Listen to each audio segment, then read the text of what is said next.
Alors, après avoir interrogé mon chat,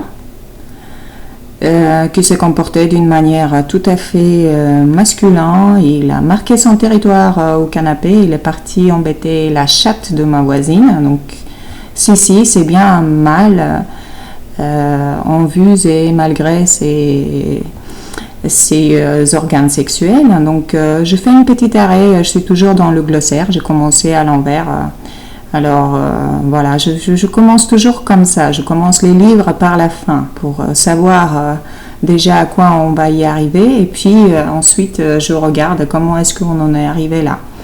Alors, donc j'ai une petite question envers Madame Sandrine Marot que je ne connais pas, elle a des drôles d'idées. Je suis convaincue qu'effectivement je suis très différente d'elle, mais voilà, physiquement, j'en sais rien, mentalement, on est très très différentes, oui, ça c'est sûr. Après, j'en sais pas comment est-ce qu'on est traité de la même manière, voilà. Donc, elle nous donne une petite explication très intéressante sur le genre. Donc, le genre est un système hiérarchique de normes de sexe. Il s'appuie sur la croyance en la différence de sexe. C'est-à-dire, donc c'est elle qui nous explique ce que ça veut dire, sur un système d'idées, d'opinions, de croyances selon lesquelles il n'existe que deux sexes radicalement différents. Oui, il n'existe que deux sexes radicalement différents, mais complémentaires. C'est souvent le cas aussi, hein.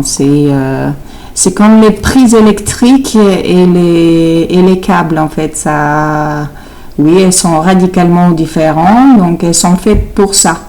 Chez l'homme et chez les animaux, hein, voilà, ça, hein, c'est très important à ce qu'ils soient radicalement différents pour la descendance.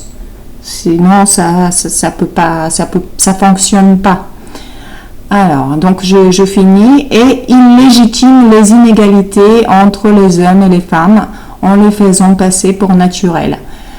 Alors, les inégalités, je sais rien. Inégalités, on n'est pas pareil. Pourquoi est-ce qu'on parle tout le temps des inégalités en voyant qu'on est différent? Ça, je comprends pas. C'est très intéressant, mais moi je ne veux pas être traitée comme un homme.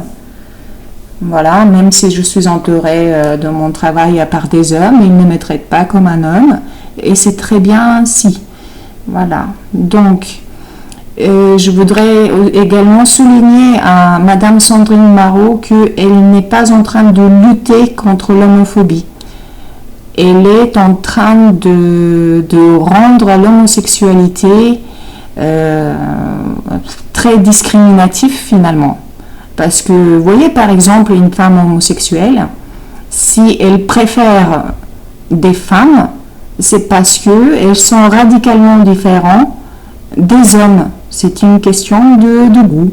Sinon, voilà, si les hommes et les femmes, ils étaient pareils, elle ne fera pas ce choix-là. Enfin, elle choisira un homme et si elle continue à s'obstiner à choisir que des femmes, elle serait traitée, il faudra trouver un nouveau mot, mais elle sera traitée plus ou moins comme raciste. Enfin, elle est discriminative, elle discrimine les hommes en faveur des femmes. Donc tu ne luttes pas contre l'homophobie, Sandrine. En fait, tu peux transformer ça en autre chose, quoi. Tu peux même inciter des gens de devenir homophobes. Heureusement que les homosexuels et les hétérosexuels n'ont pas les mêmes idées. Enfin, ça c'est une chance, hein, mais voilà. Je voudrais juste souligner ça. C'est tout à fait naturel, oui. C'est la nature qui a décidé ainsi et on ne peut pas lutter contre ça, Sandrine. C'est impossible. On ne peut pas transformer le monde entier en hybride. Ça serait vraiment très dommage, d'ailleurs. Si tout le monde était pareil, c'est une magma comme ça, sans pensée individuelle, ça va être tout à fait médiocre comme société. Donc il faut de toutes les couleurs. Ben, c'est d'ailleurs le drapeau. Donc n'essaye pas de mettre tout le monde au même niveau. Les inégalités, c'est au contraire. L'inégalité, c'est bien, c'est mieux. Voilà, c'est ce que je pense. C'est comme vouloir, c'est pour te montrer ta manière de penser, donc quel genre je la mets moi. C'est comme vouloir rendre le monde entier blanc aux yeux bleus. Voilà, c'est exactement la même chose. Non, on n'est pas pareil. Non, c'est sûr. Et c'est très bien ainsi.